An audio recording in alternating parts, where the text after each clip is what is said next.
stand for Bible class. One Bible class today instead of two. Okay.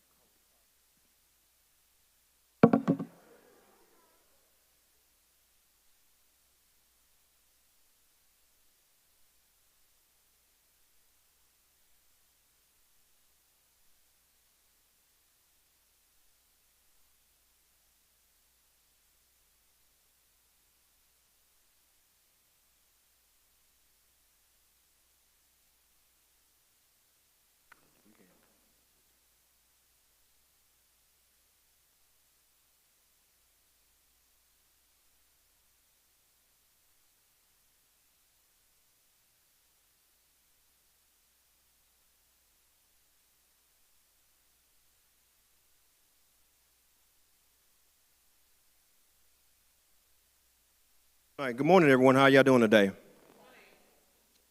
All right, as y'all know, this month we're talking about evolving in family and relationships.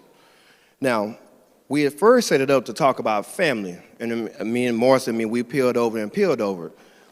But on the way here to church this morning, God said, that's not what I want to talk about. And I was like, wait a minute, God, we done already planned this. We put this together. No, I got the notes for it. It's not what I want to talk about. He said, I want to talk about relationships. I'm like, okay. But then something interesting came to my mind. So I looked up the definition of the word family.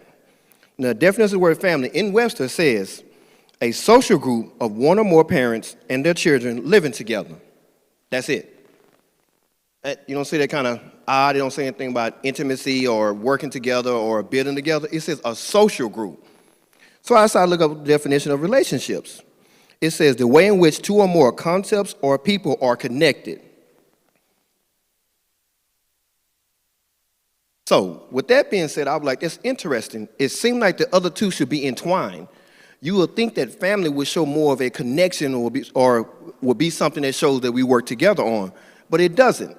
Now, it's interesting. Whenever we think of family, we automatically put the word relationship with it, but they're actually separate. They're different. Family is exactly what it says. It says a social group. That's the definition of it. So a lot of times when we look at family, we automatically assume that. Now, I could have a distant cousin comes in. He's family, but I wouldn't know him, so I wouldn't treat him as someone that was close to me. He wouldn't be in my circle. And at that point, he would just be someone that I knew. So then I said, I'm starting to better understand the word social group, because social group puts a family person as someone that you just socialize with, meaning that you grow up with, that you know. All right? Got anything, honey? Let me start over one thing, y'all. I did a grave error. My name is Brother Carlos Smith, and this is my beautiful wife, Marcia Smith. Yeah. I'm working on the night, y'all, so work with me, okay? But family, this is important to me, and it's a really important subject because it helped me understand the difference in family and relationships. What we can say is Brother Hampton talked about this already was family first, meaning the first experiences, the first acknowledgments, the first male, first female that you come into contact with is through family. The first relationships, the first time getting upset and angry, all those things come with family. So we got that established. What makes it key is the relationship part of it. And we're going to use Joseph in Genesis chapter 37 as a good example. So I read the definitions for you already for both of them, and it kind of makes sense. But let's read verses 3 and 4 so I can start building it. Genesis 37, verse 3 and 4. Jacob loved Joseph more than any of his other children because Joseph had been born in his old age. So one day, Jacob had a special gift made for Joseph, a beautiful robe. But his brothers hated Joseph because their father loved him more than the rest of them. They couldn't say a kind word to him. Okay, at this point, I want you to look at the relationship that was established. It wasn't family, but it was the relationship between the brothers and Joseph. See, what they looked at first was Joseph's connection with Jacob, the father. Now, back then, the custom was up until a certain age, you reach adulthood, you move from one stage to another stage. So in other words, you begin to work the field or do whatever you may do, maybe move out the house. Well, Joseph was still in the house. He still had a close relationship with Jacob. Now, here's where the brothers probably didn't pick up a point. Joseph was 17. So he was still young. He was still at home while the rest of them was out working. So the time spent with the father was a little bit different.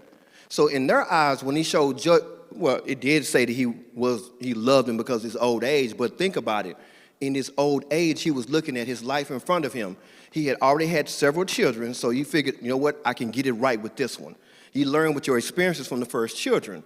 But they didn't see it that way. They just saw him spending time with dad.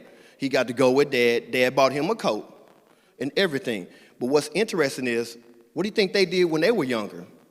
He spent time with them up until they got to adulthood.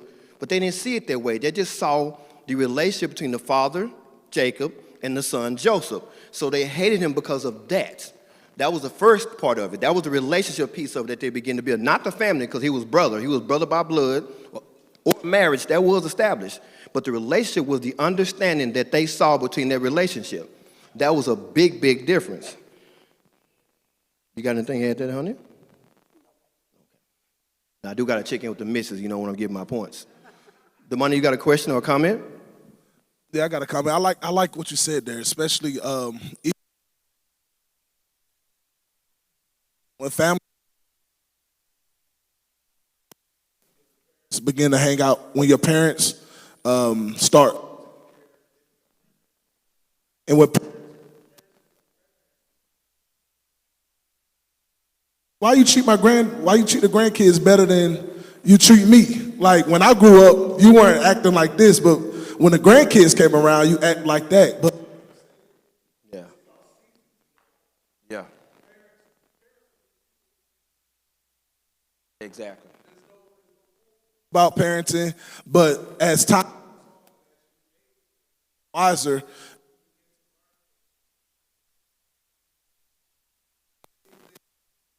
and it's possible that because Joseph grew up, or because Joseph came at a later time in life, that his father's parenting was way different.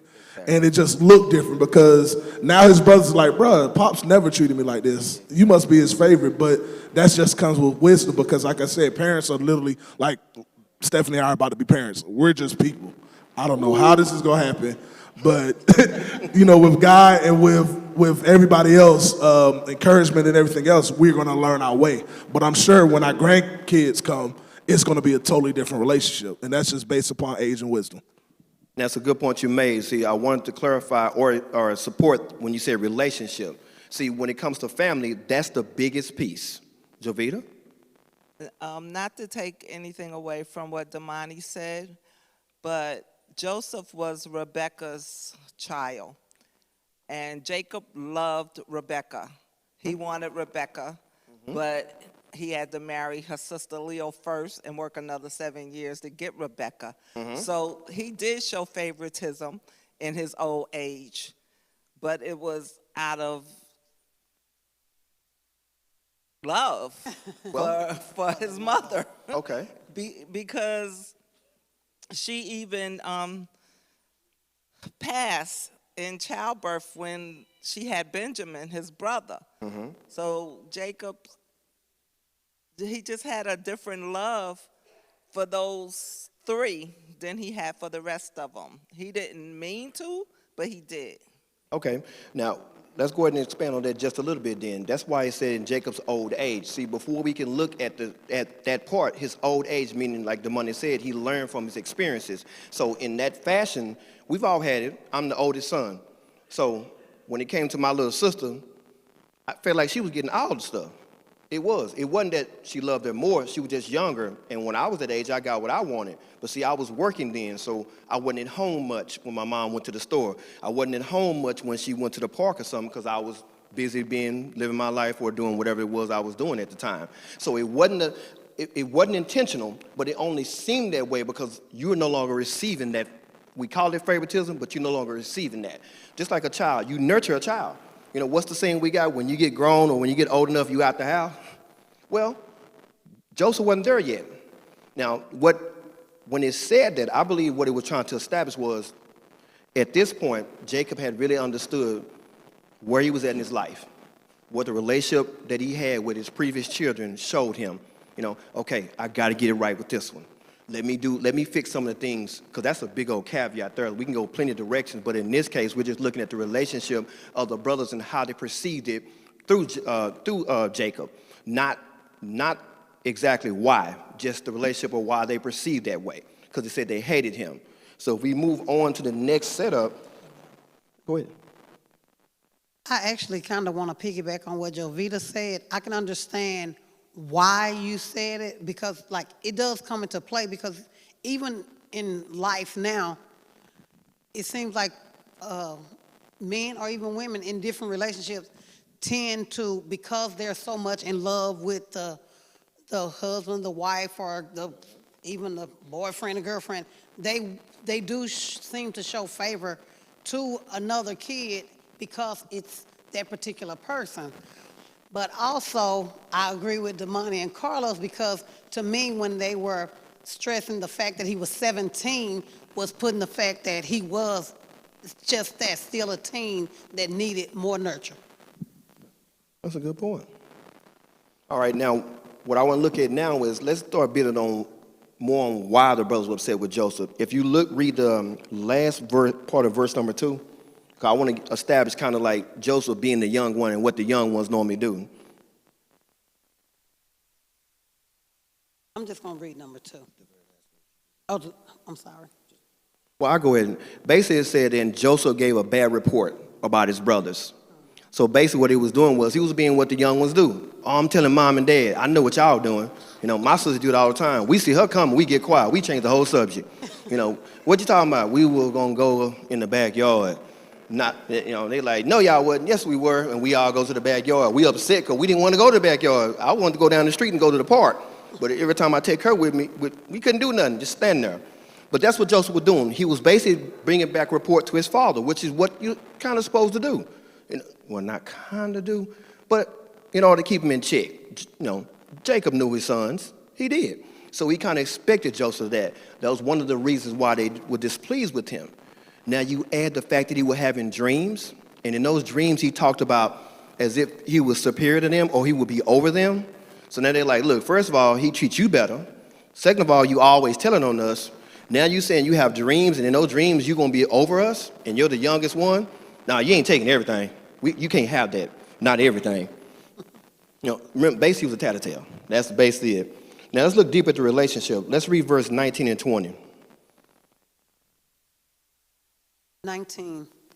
Here comes a dreamer, they said. Come on, let's kill him and throw him in one of the cisterns. We can tell our father a wild animal ate him, and then he was, excuse me, then we'll see what becomes of his dreams. Wow. It went from just hating him to wanting to slay him. Now, at this point, if you hadn't noticed, none of this showed family. Remember it said family was a social group? All these consisted of relationships, meaning they looked at the relationship between the father and the son and relation between the brothers and one another. See, they hated Joseph for that.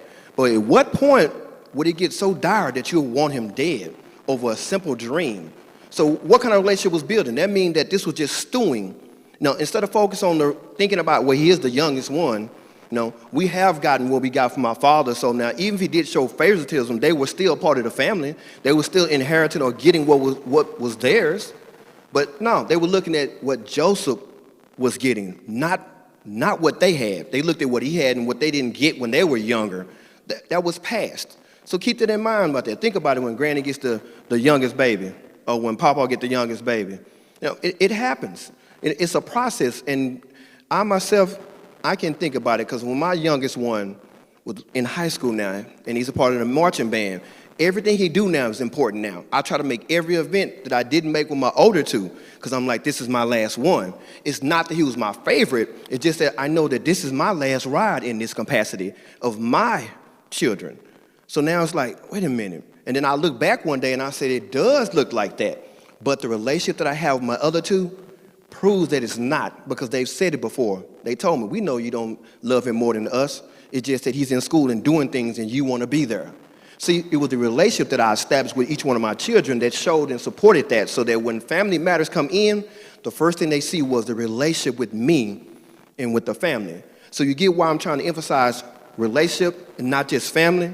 Because if you do that, the typical worldview of family is what? The Huxtables, or the Cosbys. It's Married with Children, maybe, Moesha, the Brady Bunch, Partridge Family. Any type of family that you want to look at on TV, and that's the template. Now, some of y'all probably don't even remember half of what I'm talking about, but basically the template was the world will give you maybe a family with a mother, father, and a kid, or a single parent, and it gives you life in situations that always seem to work out sometimes for the better. And it don't work out like that. Now, when you apply relationships to family, then it changes the whole scope of it now, because you see family in a different light now. It no longer falls in the category of what it typically looks like, and it becomes really what it is.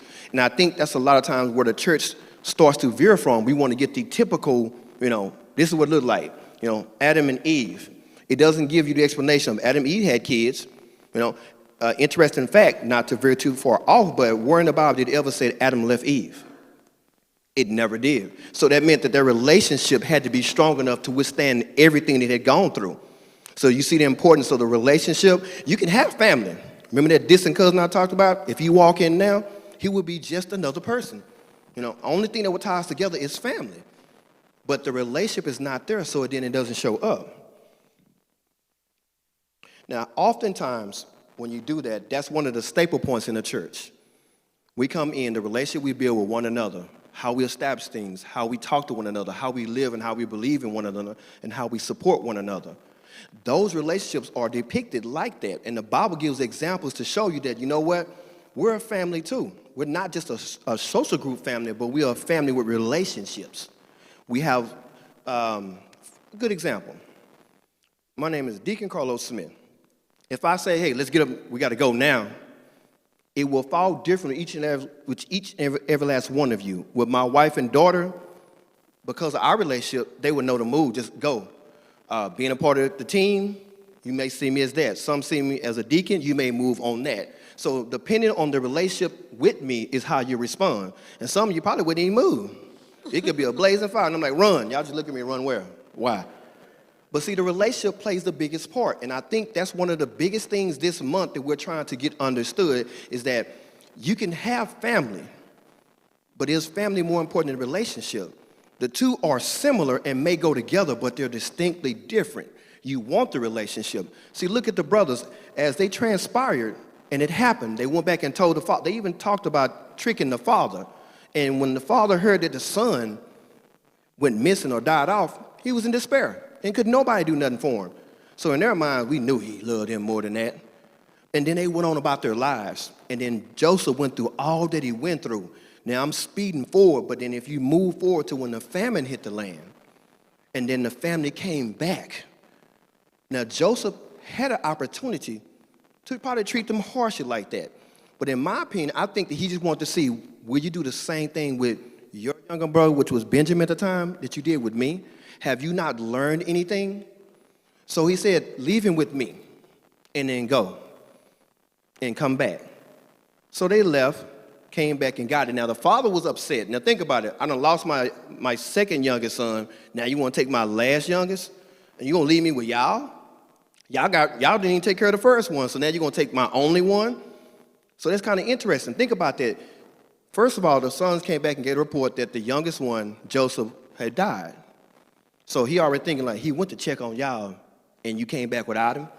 So now you come back to me again saying you want to, I'm gonna lose him too. So to me, he didn't even have faith in the brother saying, you know what, you didn't take care of the last one, so now I gotta trust you with that. So the relationship between them and the father and the brothers could have strained a little bit, in my opinion, strained, because you already had built up I'm gonna say a network of understanding that you're not reliable. You just cause trouble, all right? So when they come back with Benjamin and Joseph, Joseph sees Benjamin, and then he listens to the brothers as they start talking about the mistakes they made. They talk about, we got a father who's waiting for his youngest brother. He's already lost one. If we don't bring him back, he'll surely die. So Joseph, seeing that, really realized that, you know what, they possibly do really regret what they did. They really regret how their father is going, how the father is feeling, and they don't want the same thing to happen. All right? Now, You got to pardon me, my subject did change. So a lot of this came from this morning, from when God was telling me, focus on relationships, because I was going to talk about family. But family has been so stressed, in a good way, but family has been so stressed that we don't take the time to really look at how relationships are important with everything. In fact, friendships seem like family. So, I'm getting my cue. Anybody got something to say? Because I was on the road. And anybody, any feedback, any questions? Brother Bill? Could y'all share with us at least 2 or 3 ways to build relationships? You got that, honey? Well, I can start with a personal experience. I can start with a personal experience, and I'm gonna attempt to be as transparent as possible. But when it comes to building relationships, I know that everyone was familiar with me and Carlos, like during our dating season. Wait a minute now. Now go ahead. And there was a time when, although it may have looked as if nothing changed, we went through some things before we decided to get married. But we continued to come to church every Sunday together, and I sat there, and I'm sure nobody realized that we was going through some really tough times. But I had to pray. I talked to Brother Hamilton. I talked to a couple other people, and it made me realize that this is the man that I wanted, and I knew that God wanted for me, because even though we was going through a really hard time, it wasn't as hard as I thought to bring it back together and truly forgive him and forget about it. I still won. Now, and I'll piggyback on that note.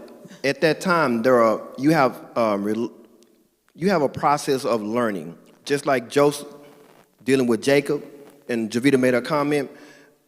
What was established what was seen on the outside, which was the social part of it, but on the inside, relationships that were being built and broken and set up began to build. When you understand that the relationship piece of it is important, then you begin to understand you got to change some things. That's why I feel that Jacob really took the time to put into Joseph. And in fact, had he not done that, then Joseph couldn't be the man that he became. Well, I'm not going to say could not, but he helped Joseph become the man that he was. That's a good point. Now, Ebony?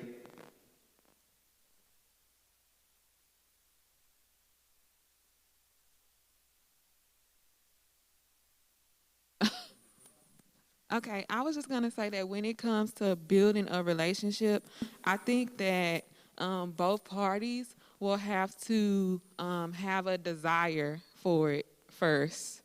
Because if there is no desire and if you don't want it, then there will be no effort once it's time to actually start the relationship. That's a good point. Ebony, I knew we was both going for it because he kept on hounding me, girl. Moving right along. We got Lockhart over here. Let's go to Lockhart right here. I believe in building relationships, you have to have communication. And you have to have it on both sides, communicating with each other and trying to work and hash things out. That's communication. It's no getting back together. And that was going to be my second point. Communication is the key, especially when dealing with relationships, because you got to be able to talk things out. You got to be able to have those hard discussions, meet them at those areas that you're not willing to talk about. But that's how you build that camaraderie in that relationship. One of the biggest things is dealing with communication, because how do you know what that person's thinking unless you talk about it? One of the most important for my wife and I, God, and following the steps of what Christ says, because in relationships, you don't feel like doing it all the time. Yep. Sometimes you don't feel like putting in the effort. Sometimes you don't feel like putting in the work. And sometimes you got to know that, okay, this is how God says I need to act, so therefore I'm going to act this way. And with your obedience to him, then he begins to bless what's going on between you all as well. And actually, thank you for bringing that point. That was, I was going to bring that third point up, which was the first point. The money is right. And I'd be a little transparent as well. During that time that we were actually going through, at that point, I realized physically or as a man, I'd done everything that I could. And I realized that that wasn't it. God said, I didn't ask you to do anything. That was the problem. He says, in fact, I need you to take your hands off of it. So then what I began to do, he says, how's your relationship with me? Not with her. How's your relationship, Carlos? So then I realized that, let me make sure that I'm in line with God. And then I began to have a better understanding. In fact, relationships and marriage took on a different understanding once I aligned myself with Christ. Thank you, Damani. Once I started doing that, things started becoming a little bit clearer, and I started realizing, you know what? I need to be in this lane instead of this lane over here. So the first point was, like Damani said, thank you, was Christ first. Align myself with him and see where I'm at. What is my relationship with him? Because if you can't have a relationship with him, how is anything else going to flourish? Same thing with us in the church now. Honestly, look at your relationship with God. They might answer how your relationship with other people around you. Raymond? Yeah, I was gonna say, to answer Brother Bill's question on some examples. To me, it's time spent with somebody. Time is the most valuable asset that we have as humans, and if we and where we choose to spend our time with, you can tell the difference. And what happens when we don't want to deal with nobody, we stop spending time with them. So I think Brother Hamilton said, if you want to starve, whatever you use to starve it, just do the opposite to feed it. All right. So to me, it's time spent if you want to build a relationship, because it's just super important. I mean, you make time for what you want to make time for. So if you every time how many time you spend with somebody is an investment to you and to your life. So if you really want to build something with somebody, then you will spend time with them. That's another good point. I want to piggyback off as well. The time spent. See, are you paying attention to the relationships and the questions that are coming together? It's all boiling back to how you spend your time with God. How is your relationship with God? And that relationship directly correlates to how you are in the church when you come to them doors. How is your relationship with God will depict how you come and how you sit and how you worship sometimes. Because, let's just be honest. When we come to them doors sometimes, we come with some stuff on our mind.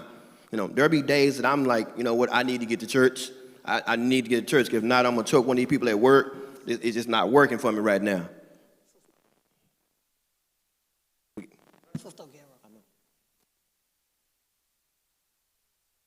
To me, Carlos, a good relationship is 3 steps. Communication. Sister girl, you're next. Communication, understanding, and patience.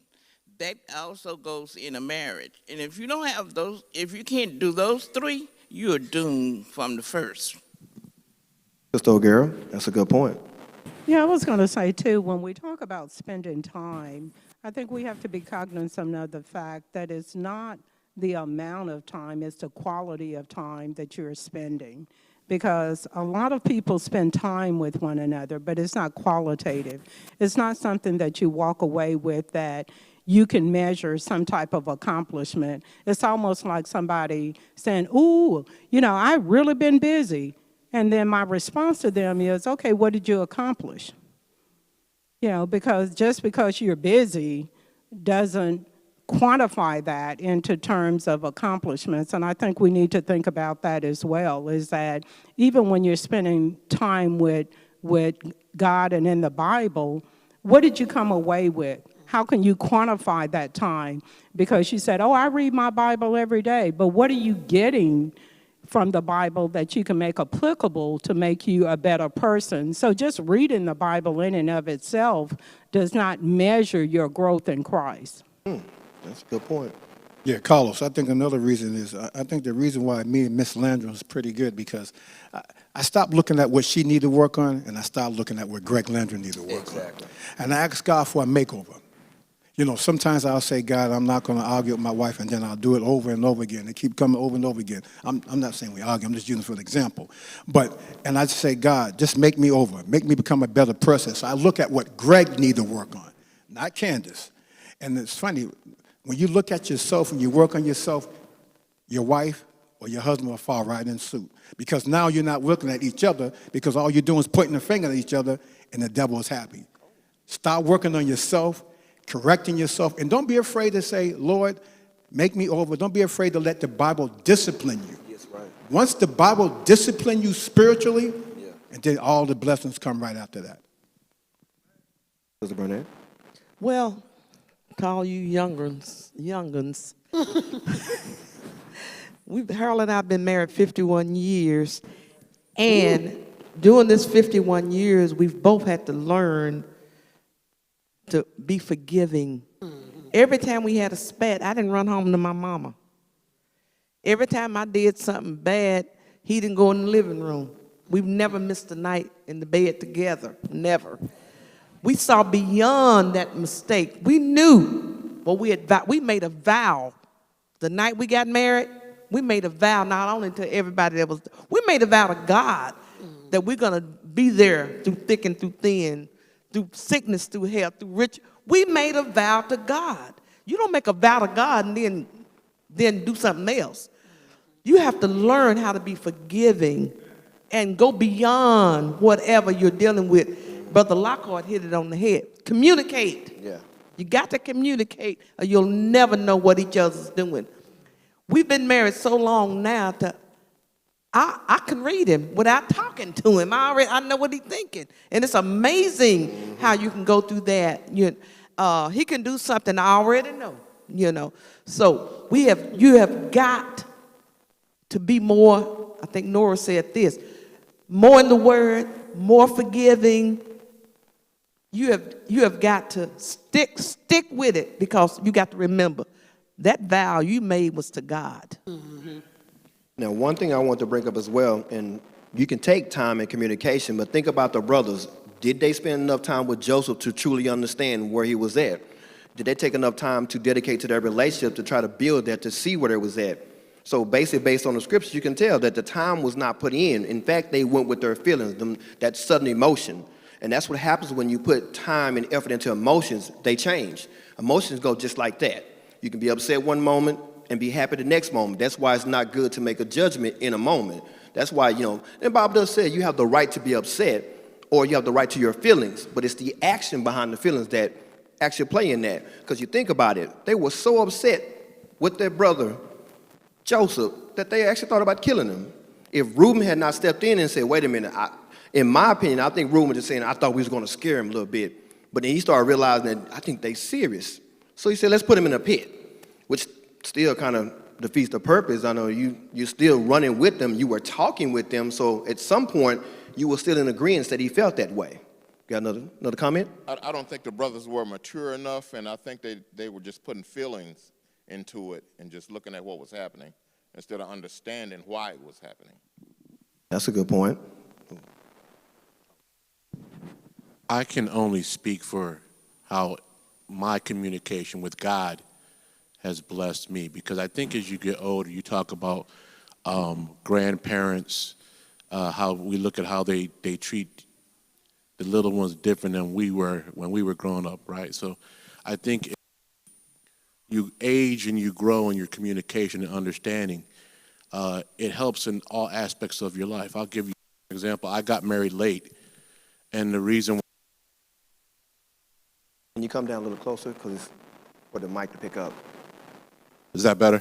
Yes. I got married late, and the reason I got married late because I was waiting on God to bring my gift, and I wasn't relying on my own needs or my own thoughts. I knew what I wanted from God. I wasn't willing to settle, and I met my wife in church. So when you're equally yoked, it makes life so much easier to deal with challenges. So I would just say having faith in your communication with God helps in all your aspects of your relationships.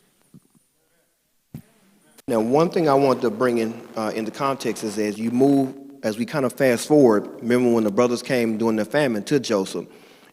Now, at this time, Joseph did have an option, because if you think about it, I don't remember the exact verse, but Joseph said, what you meant for evil, God meant it for good. Now, that took Joseph and God's relationship to be able to make that commitment like that. In fact, to even see it that way. I mean, can you imagine everything he went through? Read Genesis 37 and check it out. It was not easy. In fact, I don't know too many people who could have made it that far through that. But after going through that type of situation, the relationship that you have encountered and the relationship that he had built with God allowed him at that moment to see. Because being honest, had it been me and realized what you meant for me, I'd have been sold into slavery, I done got put in jail for something I didn't do, and all these things, and then now you want to talk to me? No, I don't think that would have went too well. But again, good thing with Joseph and not me. And I'm basing it off that understanding because the relationship would have been different for me. But I thank God that he gave us an example with that. Joseph is a good example of showing that no matter what you go through, even if someone intentionally does it, if you have God in mind, if you spent the time, if you made the relationship connections, if you have went to God with the word and you got the word in your heart, then that will help you look at life in a different manner. That's why when it comes to family relationship, you pay attention to what it means. It doesn't just run together. It's family and relationships. Look at the relationship and then add family to it because that's where it really boils down to. Maurice? Forgive me for being the oddball, but this just occurred to me. Joseph's brothers, as far as Joseph's response was that what you meant for evil, God, that was the statements that was made. But the thing about it is that I don't think that Joseph's brothers actually meant for all that had befallen Joseph to happen the way that it did. They weren't even trying to kill him.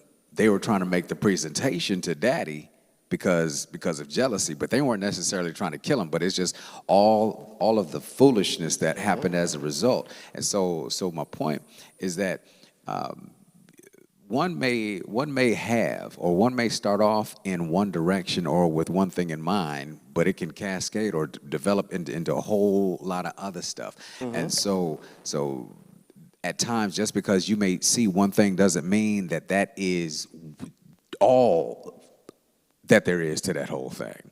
And so I think at times we may give Joseph's brothers a black eye for what they did, and they need a black eye to an extent for what they did, but they weren't trying to have everything that happened to him happen. Now, and that's a good point. The point I was trying to make on that was it was the fact of them wanting to slay him. It did say, "Here come that dreamer," so it did move it to that facet to say, you know what, let's do something to him. And if Reuben had not intervened, then apparently Reuben had to see it get serious. Because he said, no, let's throw him in a pit. So in my opinion, he's saying, okay, look, guys, I thought we were going to scare him, but it looked like you guys going to get kind of serious. I need to take him back to dad. So when it comes to that, but the events following, had he never been put in the pit, he would never got sold. So I look at the events trickling down. To me, Joseph was saying, your event that you did that one time made these things happen or played into the plan that God already had established. So that's my opinion on that. Raymond? That's a good point, Maurice. Thank you. Since we talking about family and relationships, I feel like sometimes we try to force relationships with family just because they are part of our social group or we grew up together. Is that right? I don't know, and I don't know if it's right or not. So, just from what you've been studying, should we exert more effort with family if the relationship has broken or it has fell off, or shouldn't we? Should we treat it like any other friendly relationship? Because as you're growing up, you hear blood is thicker than water. I know that's not in the Bible, but it's just something that you hear, and I do tend to exert more energy. And should we do that or not? You gonna comment? Yeah. To answer your question, from my point of view, I think that we should actually follow with the actually from someone that's not related, because it depends on the situation that happened.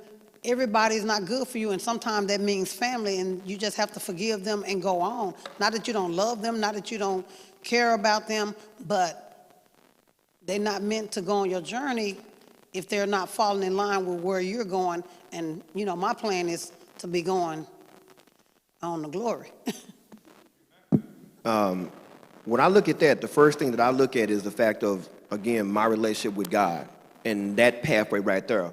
It's not that I could ever be like Jesus, but I know the template shows that the same forgiveness that I should be given, I've already received.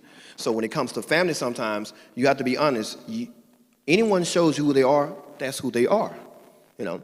But when the Bible says show love, you show love. Now, I don't believe in forcing anything, because I had a cousin who was not family, but he was closer than a brother. If anything went down, you saw him. That's it. Like right now, if something happened, I just called Mike Johnson. He'll run in here and turn his old church up. And I'm like, man, I just wanted some cup of water or something. But we're close like that, and vice versa. But that type of relationship builds, and what happens during the relationship, you can begin to see. There are signs. Like my daughter said before, warning before destruction. Well, when you start building those relationships, you'll start seeing those things. And that's simply what God puts it in your heart as well. You get something. You know, we tend to overlook that, but you get something. And if you're in line with God or trying to do the best you can with that, it shows there. Because I don't feel that any relationship should be forced, whether it be married, family, or anything, even in the church, especially not in the church. Forced relationships will break down almost immediately once you see, because that, to me, that shows that you are possibly looking at loyalty. And what I do is I look at, you know, God, what do you want me to do? What direction should I be going in? Should I be trying to establish this? Because there are some people, some relationships that were meant for a certain time period. So, and same thing with family. Same thing with family. Right now, if I really had to say it, I would probably spend more time with many of you brothers up here, because you treat me one another. Some of you have seen my tears. Some of you have seen my anger. Some of you have been there for me in some really bad times. Whereas my family, I mean, Lord forgive them, but I couldn't count on my fingers sometimes. So the relationship is, to me, the relationship is more important than trying to understand if it's family, because blood will do you wrong too. Did that answer your question? Oh, I was just going to say, based on how we see how Joseph handled the relationship with his family, and you look at what things that he could have done and the things that he did. Because of what he could have done, his family feared, his brothers feared him because of what he could have done, because it looked like they had stole something. And then so when they came back, he could have had them killed. But he showed compassion to them, and he respected the family so much that when he sat down and ate with them, the Bible said they sat down according to their ages in the family. And they sat down by themselves, and when he got a chance to show him that there was his brother, he wept. And he never did pull Benjamin to the side and say, you know what, them dudes they ain't no good, man. He never did pull him to the side. And he never did share his bad experience to make it be his bad experience. He made them respect his brothers, just as his father wanted them to respect. So the relationship with his family, he showed respect to that relationship. Any other comments before we're about to land this plane? All right, we got Nora.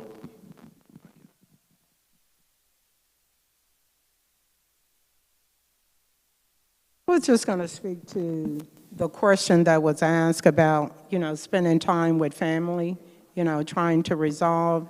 And I'll just reference the scripture in 1 John, and it starts with verse 4. It says, "Beloved, believe not every spirit, but try the spirit whether they are of God, because many false prophets are gone into the world.